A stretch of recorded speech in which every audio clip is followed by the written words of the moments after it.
బైబిల్లో ఒక సంఘం, పాత నిబంధన గ్రంథంలో ఉంది ఆ సంఘం. మళ్ళీ ఇర్మియా గ్రంథం 42వ అధ్యాయం. ఎంత అద్భుతమైన సంఘం అంటే అది చాలా అద్భుతమైన సంఘం. తీశారు 42వ అధ్యాయం ఇర్మియా గ్రంథం. నేను చదువుతాను, మీరు అందరూ చాలా జాగ్రత్తగా చూడండి. తీశారా? ఇర్మియా గ్రంథం పేజీ నెంబర్ చెప్పనా? 662. అమ్మ సిస్టర్ గారికి చూపెట్టండి తల్లి, కొంచెం సుగుణక్క మన సిస్టర్ గారికి చూపెట్టండి అంటాను. 42వ అధ్యాయం ఇర్మియా గ్రంథం మొదటి నుంచి నేను చదువుతున్నాను, చూడండి. అంతలో సేనాధిపతులందరూ కారేహా కుమారుడైన యోహానానును, ఓషయ కుమారుడైన యజన్యాయును, అల్పులేమి గనులేమి ప్రజలందరూ, గమనిస్తున్నారా? అల్పులేమి గనులేమి ప్రజలందరూ ప్రవక్త అయిన ఇర్మియా యొద్దకు వచ్చి అతనితో ఇలాగు మనవి చేసిరి. ఇర్మియా పాస్టర్ గారు, వాళ్ళందరూ సంఘం, అల్పులు గనులు అందరూ ఆ సంఘం అంతా పాస్టర్ గారి దగ్గరికి వచ్చి ఇలా అంటున్నారు. చూడండి, ఇలా మనవి చేస్తున్నారు. ఏం చేశారు? రిక్వెస్ట్. మనం అంటే ఏంటి? రిక్వెస్ట్. ఎలా చేస్తున్నారు? మేము ఎంత కొంచెము మందిమి మిగిలి ఉన్నామో నీవు చూచుచున్నావు కదా.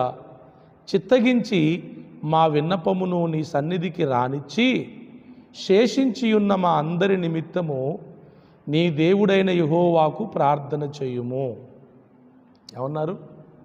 మా కోసం మీరు ప్రార్థన చేయండి పాస్టర్ గారు అని మొత్తం రాజ్యం సంఘం మొత్తం వచ్చి అన్నారు. ఇంకా ఏమంటున్నారు? మేము నడవవలసిన మార్గమును చేయవలసిన కార్యమును నీ దేవుడగు యెహోవా మాకు తెలియజేయునుగాక. అందరూ ఆ మాట చదవండి. 3వ వచనం. మేము నడవవలసిన మార్గమును చేయవలసిన కార్యమును నీ దేవుడగు యెహోవా మాకు తెలియజేయునుగాక. కాగా ప్రవక్త అయిన ఇర్మియా వారికి ఉత్తరం ఇచ్చినదేమనగా, మీరు చేసిన మనవి నేను అంగీకరించుచున్నాను. నీ మాటలను బట్టి మన దేవుడైన యెహోవాను నేను ప్రార్థించుదును. ఏమీయు మీకు మరుగు చేయక యెహోవా మిమ్మును గూర్చి సెలవిచ్చినదంతయు మీకు తెలియచేతును. అప్పుడు వారు ఇర్మియాతో ఇట్లనిరి. ఇది ఇంపార్టెంట్. 5వ వచనం అందరం చదువుదాం. అప్పుడు వారు ఇర్మియాతో ఇట్లనిరి. అందరు కలిసి చదువుదాం. నీవు మా యొద్దకు పంపి నీ దేవుడగు యెహోవా సెలవిచ్చిన ఆ మాటలను బట్టి మరుమాట లేకుండా మేము జరిగించని ఎడల యెహోవా మా మీద నమ్మకమైన సత్యసాక్షిగా ఉండునుగాక. మాకు మేలు కలుగునట్లు మేము మన దేవుడైన యెహోవా మాట వినువారమై, అది మేలే గాని కీడే గాని మేము ఆయన యొద్దకు నిన్ను పంపు విషయములో మన దేవుడైన యెహోవా సెలవిచ్చు మాటకు విధేయులమగుదుము. అర్థమైందా? ఏమన్నారు? రాజ్యములో ఉన్న వాళ్ళందరూ వచ్చి ఏమన్నారంటే, పాస్టర్ గారు మా కొరకు మీరు ప్రార్థన చేయండి, మా కొరకు మీరు ప్రార్థన చేయండి. మేము ఏం చెయ్యాలో, మేము నడవలసిన మార్గం ఏంటో, మేమేం చేయాలో, ఎలా బ్రతకాలో ప్రభువుని అడగండి. ఆయన ఏం చెప్తే మారు మాట లేకుండా అది తీసుకొచ్చి మాకు చెప్పండి. మా మేలుకైనా కీడుకైనా ఆయన మాట మేము వింటాం. ఏం చెప్పినా దేవుడు మేము వింటామండి, మేము ఖచ్చితంగా దేవుని మాటకి విధేయులం అవుతాం పాస్టర్ గారు, మీరు వెళ్ళి ప్రార్థన చేసి దేవుడు మాతో ఏం చెప్తాడో మా గురించి అది మాకు చెప్పండి అని ఆ సంఘం అంతా వచ్చి దైవజనుని అడిగారంట. మంచి సంఘమా కాదా చెప్పండి? ఎంత మంచి సంఘం,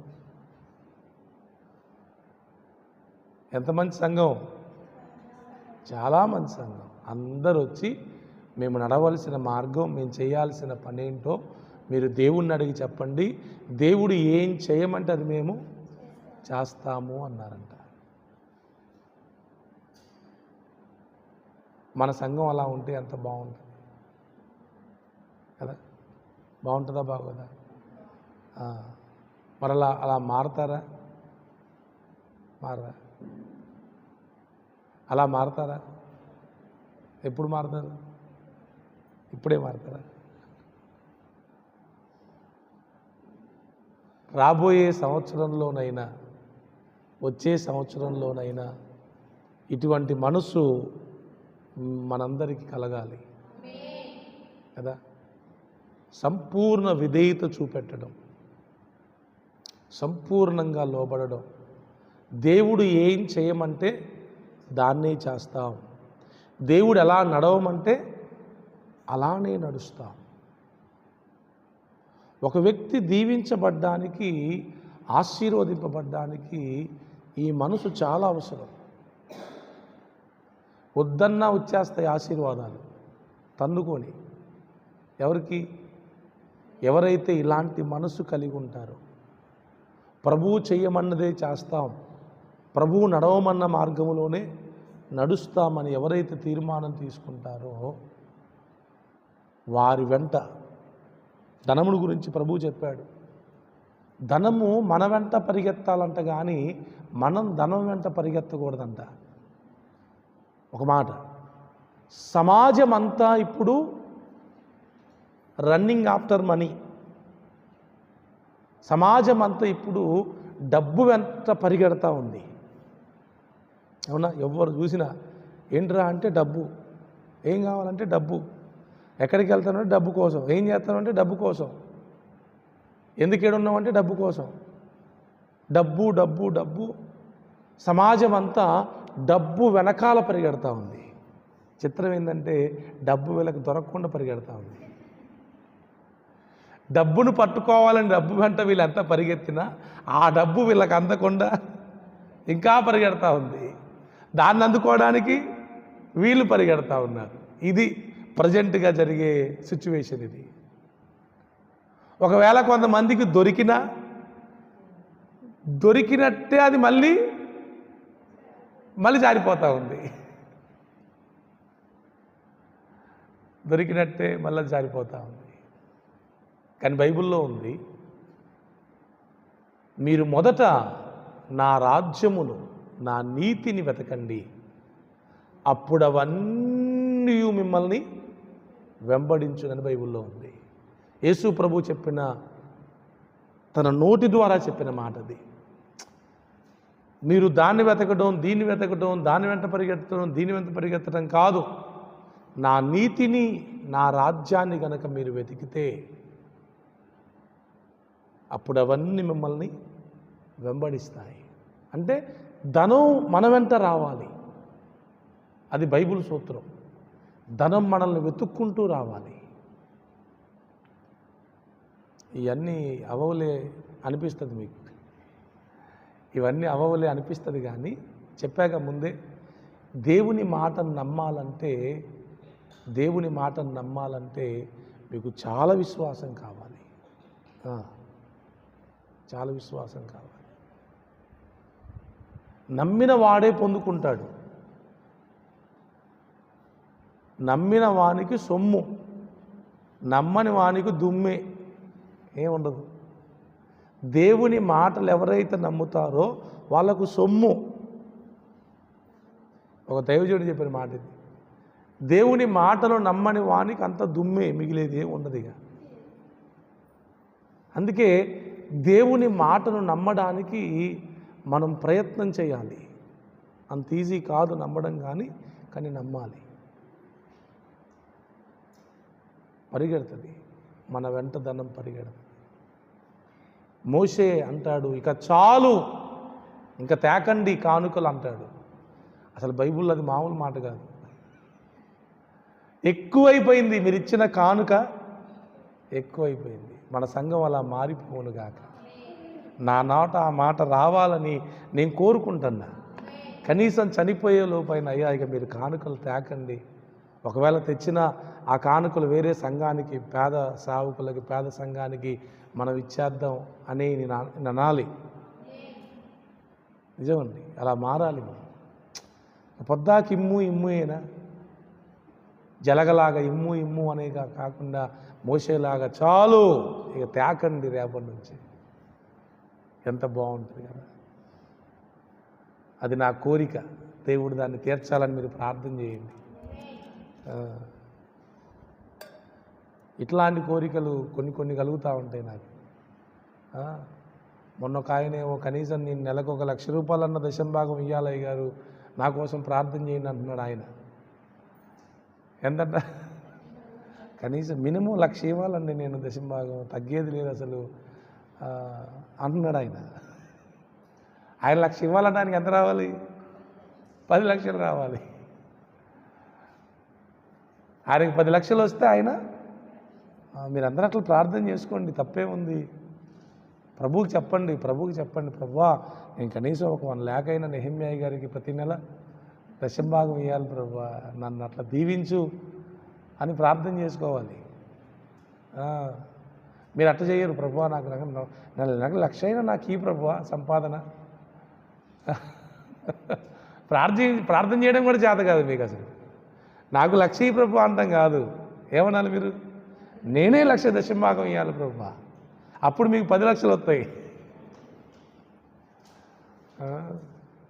కొంచెం జ్ఞానంగా ప్రార్థన చేయడం నేర్చుకోండి. హల్లెలూయా. దైవజనునికి ఆ సంఘం అంత బాగా విధేయత చూపెట్టారు. దేవునికి స్తోత్రం. సో దేవుని సన్నిధిలో మనం లోబడినప్పుడే ఆశీర్వాదాలన్నీ మనం పొందుకోగలం. మొన్న ఎక్కడో విన్నాను నేను, ఒక యవనస్తునికి బర్త్డే, ఒక యవనస్తుంది, వాళ్ళ అమ్మ వాళ్ళేమో భక్తులు. ఇక భక్తుల పిల్లలు ఎట్లుంటారు? భక్తుల పిల్లలు భక్తులు ఎవరు? భక్తుల పిల్లలు ఎప్పుడూ భక్తిహీనులే అవుతారు. వీళ్ళు బాగా ప్రేయర్ చేసేవాళ్ళు, బైబిల్ చదివేవాళ్ళు. సరే, వాడికి ఒక అబ్బాయి ఉన్నాడు, వాని పుట్టినరోజు వచ్చింది, యవనస్తుడు. తలస్నానం చేసి చక్కగా కొత్త బట్టలు వేసుకొని వచ్చి, మమ్మీ డాడీ నాకేంటి నా బర్త్డే గిఫ్ట్ అంటే తీసుకెళ్ళి బైబిల్ ఇచ్చారంట. ఏంటి? ఇస్త్రీ అవతల కొట్టిండంట. బర్త్డేకి బైబిల్ గిఫ్ట్ ఇస్తారా? ఏంటి మమ్మీ బర్త్డే రోజు కూడా నాకు ఈ టార్చర్ ఏంటి అని. వాళ్ళంత అమాయకులేం కాదు. అరే ఈ బైబిల్ తీసుకోరా, బైబిల్ చదువురా, ఈ బైబిల్లోనే బహుమానం ఉందిరా అంటున్నారంట. ఆయనకి అర్థం కావట్లే, వాని పిచ్చంతా వేరే ఇంకేమైనా ఇస్తారేమనుకుంటున్నాడు వాడు. వానికి కావాల్సింది బైక్. ఏం కావాలి? యవనస్తులకు కావాల్సింది అయ్యే కదా, మంచి మంచి ఫోన్లు, మంచి మంచి బైకులు, పోవడానికి తొందరగా పైకి పోవడానికి ఇవన్నీ అడిగేది. వాళ్ళు కూడా బైకే కొన్నారు, కాకపోతే కీసు బైబిల్లో పెట్టారు. ఆ మూర్ఖునికి ఎన్ని ఆడ తెలుతాయి?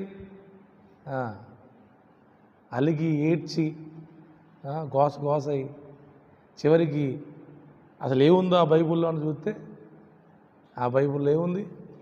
కీస్ ఉంది. అంతే. దేవుడు అలానే ఇస్తాడు మనకి. దేవునికి బయట, బైబిల్కి బయట ఆశీర్వాదాలు ఏమి ఉండవు. ఆశీర్వాదాలు ఎక్కడుంటాయి? బైబిల్లో, వాక్యంలోనే ఉంటాయి. వాటిని విన్నప్పుడు, అనుసరించినప్పుడు ఆటోమేటిక్గా ఆశీర్వాదాలన్నీ మనం పొందుకుంటాం. నాకు బైబిల్ వద్దు, నాకు దేవుడు వద్దు, నాకు ప్రార్థన వద్దు అంటే ఇంకా ఆశీర్వాదాలు నీకు దేవుడు ఇయ్యడు, దెయ్యం ఇవ్వాల్సిందిగా. ప్రార్థించని వారు, బైబిల్ చదవని వారు, దేవుని మాటకు లోబడిన వారు, వాళ్ళు కూడా దీవించబడుతున్నారా లేదా? వాళ్ళు కూడా దీవించబడ్డం ఏంటి? వాళ్ళే దీవించబడుతున్నారు. మరి ఎలా దీవించబడుతున్నారంటే వాళ్ళని దీవించేది దేవుడు కాదు, దెయ్యం. దెయ్యం కూడా దీవించిద్దా లేదా? దెయ్యం దీవిస్తే చాలా విచిత్రంగా ఉంటుంది. అది దేవుని దీవెనలకి దెయ్యం దీవెనలకి చాలా తేడా ఉంటుంది. దెయ్యం దీవిస్తే దెయ్యం దీవించినట్టే ఉంటుంది, దేవుడు దీవిస్తే దేవుడు దీవించినట్టే ఉంటుంది. అది తరతరాలకు ఆశీర్వాదకరంగా ఉంటుంది. దేవుడు దీవిస్తే, దెయ్యం దీవిస్తే తరతరాలకి శాపం. అది ఇప్పుడు గెహాజీ పట్టుకొచ్చుకున్నాడుగా, ఏం బాగుపడ్డాడు? ఏం బాగుపడలేదు. ఈ రోజున ధన సంపాదన చేసే వాళ్ళందరూ కూడా సంపాదించగలగటం అయితే చేస్తున్నారు, కానీ సంపాదించిన దానిని వారు కానీ, వారి కుటుంబం కానీ, వారి తరతరాలు కానీ అనుభవించే పరిస్థితి లేదు. ఒక విషయం తెలుసా? వారు తమ ఆస్తిని విడిచిపెట్టి వెళ్తారని 40 కీర్తనలో ఉందా? నీతిమంతులకు అది చెందుద్దని బైబిల్ గ్రంథంలో రాయబడి ఉంది. భక్తిహీనుల సంపాదన చివరికి ఎక్కడికి వెళ్ళొద్దంట? నీతిమంతులకు దక్కుద్దంట అది. అందుకే నీతిమంతులు ఏం బాధపడాల్సిన అవసరంలా, మన కోసం వాళ్ళు సంపాదిస్తూ ఉంటారు. ఈ పాయింట్ మీకు అర్థం అవ్వాలి. భక్తిహీనులు సంపాదించేది ఎవరి కోసం?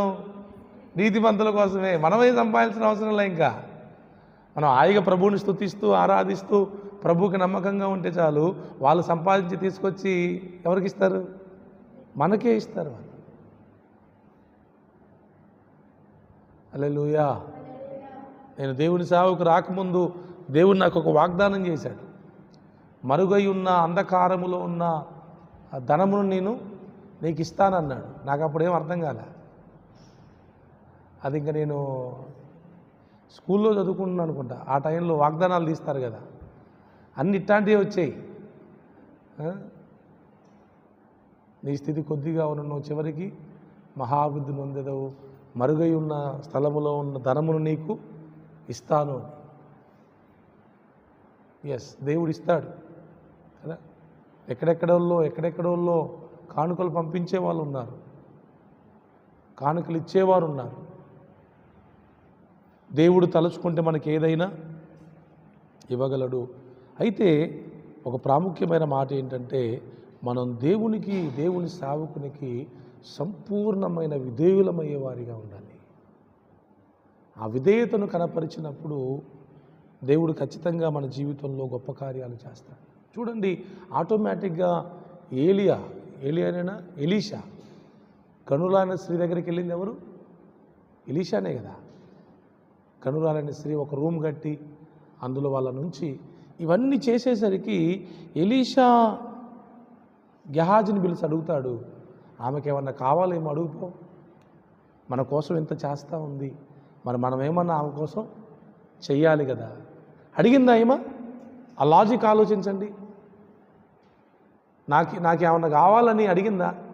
లేకపోతే ఏమన్నా ఇస్తారు కాబట్టి ఇది చేద్దాం అనుకుందా? ఆ వంతు ఆమె చేసుకుంటూ వెళ్ళిపోయింది. దైవజనుడికి ఆలోచన వచ్చింది, ఏమన్నా కావాలేమో వెళ్ళు అడుగు, చేసేద్దామని.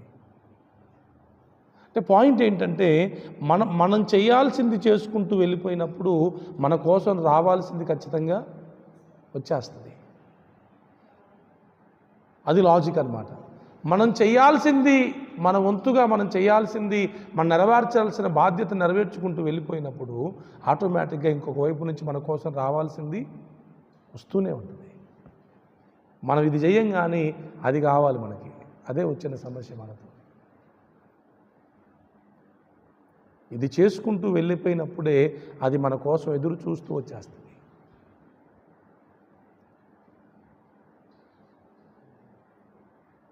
కాబట్టి అలా ఉందాం, దేవుని మాటకు లోబడే వారముగా ఉందాం. విధేయత చాలా ప్రాముఖ్యం అండి. ఒక దైవజనుని నోట నుండి ఒక మాట వస్తుంది అంటే ఆ మాటకి మీరు ఇంకా సరెండర్ అయిపోవాలంతే. చూస్తామండి, చేస్తామండి, కుదిరితే, వీలైతే, ఇవన్నీ ఉండకూడదు. ఇంకా ఆశీర్వాదాలన్నీ అక్కడే ఉంటాయి, ఆ మాట వెనకాలే ఉంటాయి. ఎక్కడుంటాయి ఇప్పుడు ఎలీషా ఊరికే చెప్పాడా నయమానికి వెళ్ళి మునుగయ్యా, ఆ యోర్దానికి వెళ్ళి 7 సార్లు మునుగయ్యా అని ఊరకనే చెప్పాడా? ఆ మాట వెనకాలుంది ఆయనకు రావలసిన దీవెనంతా, ఆశీర్వాదం అంతా అక్కడే ఉంది. మనోనికి బీపీ లేచిపోయింది. నిజాలు చెప్తేనే ఉంటాయి మరి జనాలకి. నిజం నిప్పు లాంటిది కదా. ఈయనేంది ఇటు చెప్తున్నాడు అట చెప్తున్నాడు, ఏదో ఈయన దగ్గరికి వస్తే ఈయన పెద్ద హీరోలాగా ఫీల్ అవుతున్నాడు ఏంటి, కనీసం నన్ను చూడట్లా, నాకు వందనాలు కూడా చెప్పట్లా, నా దగ్గరకు వచ్చి హాయిగా మసాజ్ చేస్తాను అనుకున్నా నేను. ఏం చేయాలంటే అయ్యగారు ఏం పనిలే మరి, అయ్యగారులకు వేరే పనులే ఉంటాయి, మిమ్మల్ని అందరిని కూర్చోబెట్టి మసాజ్ చేయటం మీకు ఇంకా బుద్ధి లేకపోతే సరిపోయాయి. నీకు కావాల్సింది స్వస్థత.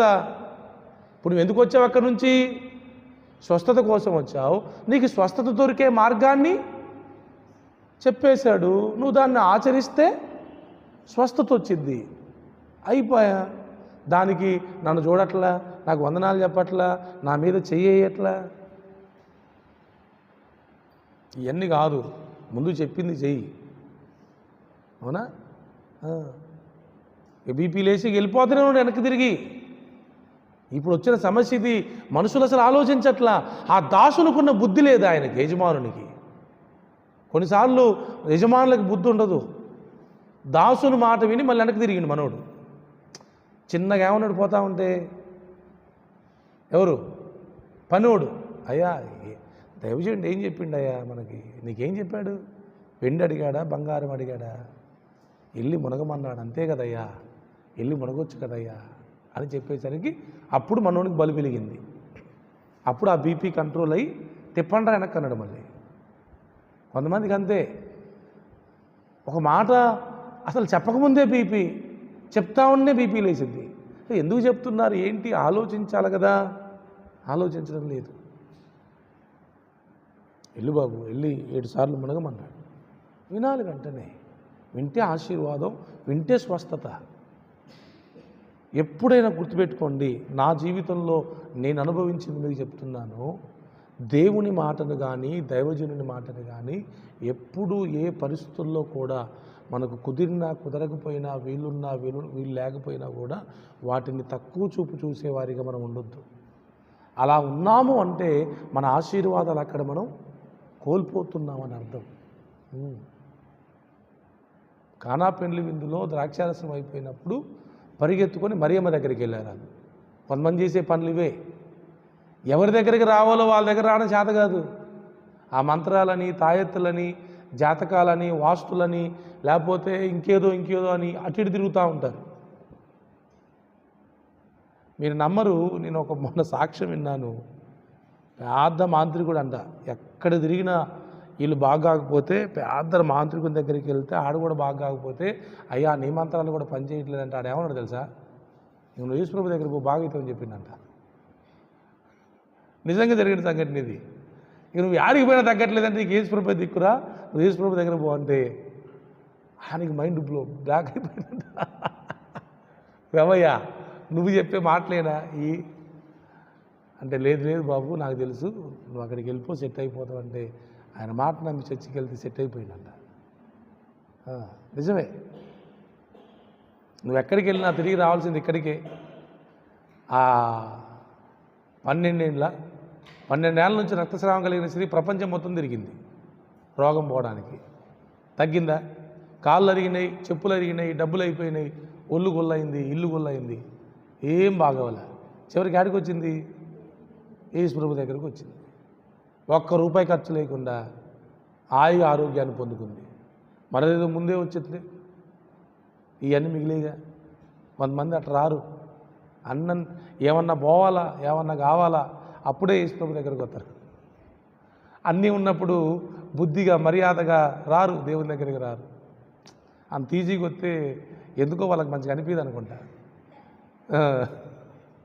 ఏదో ఒకటి జరగాల, ఏదో ఒకటి పోవాలా, ఏదో ఒకటి రావాలా, అప్పుడు ఇక అమ్మ అయ్యా అనుకుంటూ వస్తున్నారు. అదేం ఆనందం మరి. మరియమ్మ అన్నది నేను కాదు, ఆయన అక్కడ ఉన్నాడు, అసలైన ఆయన దగ్గరికి వెళ్ళి చెప్పండి, ఆయన ఏం చెప్తే అది చేయమని చెప్పింది. ఆయన మీతో చెప్పున్నది చేయుడి, దట్స్ ఆల్. వెళ్ళారు, విషయం చెప్పారు. ఆయన అన్నాడు, నింపేయండి, బాణలు నింపేయండి అన్నాడు. నింపేశారు. ముంచి తీసుకెళ్ళి ప్రధానికి ముందు పోయమన్నాడు. ఏం మాట్లాడలా, క్వశ్చన్స్ లేవు, తీసుకెళ్ళి పోసేశారు అంతే. ద్రాక్షరసం అయిపోయింది. ఎక్కువ మన దేవుని దగ్గర ఆశీర్వాదాలన్నీ యేసు ప్రభు మాటల్లోనే ఉంటాయి. నువ్వు నమ్ముతున్నావా అని ఆయన ఉన్నాడు. నమ్ముతున్నాను. అయితే నీ నమ్మక చొప్పున నీకు కలుగును కాకనగానే కలిగిపోయింది అంతే. ఒక్క మనిషినే దేవుడు చేత్తో చేశాడు తప్ప సృష్టి మొత్తాన్ని మాటతోనే కదా.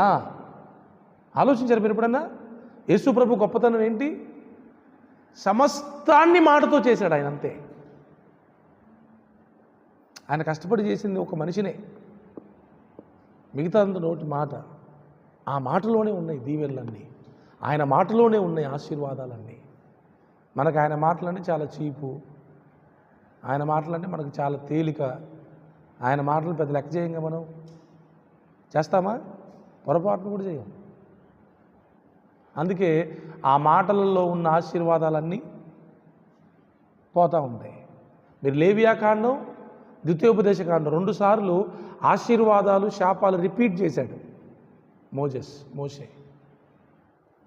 ఈ నా మాటలు వింటే, వీటి ప్రకారం చేస్తే ఈ ఆశీర్వాదాలు ఒక లిస్టు. ఈ మాటలు వినకుండా వ్యతిరేకంగా ప్రవర్తిస్తే ఈ శాపాలు. లేవియాకాండంలో ఉంటుంది, ద్వితీయోపదేశకాండం 2 సార్లు ఉంటుంది. ఇంకో విషయం తెలుసు, అక్కడ విచిత్రం ఏంటంటే ఆశీర్వాదాలు ఏమో కొన్నే ఉంటాయి, శాపాలు చాలా ఎక్కువ ఉంటాయి. మీరు చదవండి ఇంటికి వెళ్ళాక. ఆశీర్వాదాలు ఏమో తక్కువే ఉంటాయి, శాపాలు వెనకపోతే మాత్రం నీ అంతు చూడాల్సిందేగా. వినండి, ఈరోజు మెసేజ్ ఒకటే మనందరికీ, ఇకనైనా దేవుని మాట విందాం, ఇకనైనా దేవుని మాటకు లోబడదాం, బాగుపడతాం. బాగుపడాలి అంటే దేవుని మాట వినాల్సిందే, దైవజనుని మాట వినాల్సిందే. లేదు ఇక నేను వినను అంటారా, ఇంకంతే సంగతి. అది చిన్న మాట పెద్ద మాట కాదండి, వినాలి. చిన్న మాటలో కూడా పెద్ద ఆశీర్వాదం దాచిపడి ఉంటుంది. చిన్న విధేయత కూడా గొప్ప దీవెన దాచిపడి ఉంటుంది. హల్లెలూయా. కాబట్టి అర్థం చేసుకోండి, విధేయులవ్వండి, దేవునికి విధేయులవ్వండి, అవిధేయులు కాకండి. బైబిల్ గ్రంథంలో అవిధేయులై ఆశీర్వదింపబడ్డ వాళ్ళు ఎవరు లేరు, కానీ విధేయులై ఆశీర్వదింపబడ్డవారు చాలామంది ఉన్నారు. అవుతారా? దేవుని మాటకు విధేయులు అవుతారా? దైవజనుని మాటకు విధేయులు అవుతారా? అవ్వండి. మీరు ఎక్కడికెక్కడికి వెళ్ళినా, ఏం చేసినా కూడా మీ జీవితంలో ఆశీర్వాదాలు మీరు పొందుకోలేరు. ఎప్పుడైతే దేవునికి దైవజనునికి మనం లోబట్టం నేర్చుకుంటామో ఖచ్చితంగా దీవించబడతాం అంతే.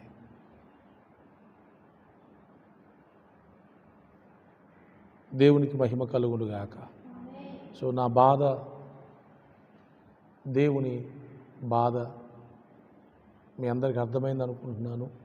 సో ఈ 2024 సంవత్సరం అంతా కూడా విధేయులు కాకుండా అవిధేయులుగా ఉన్నారు. కానీ 2025 సంవత్సరంలో 24లో అవిధేయులుగా ఉన్నాం, 25లో కనీసం విధేయులుగా మారదాం. విధేయత చూపెట్టడం అంత ఈజీ కాదు.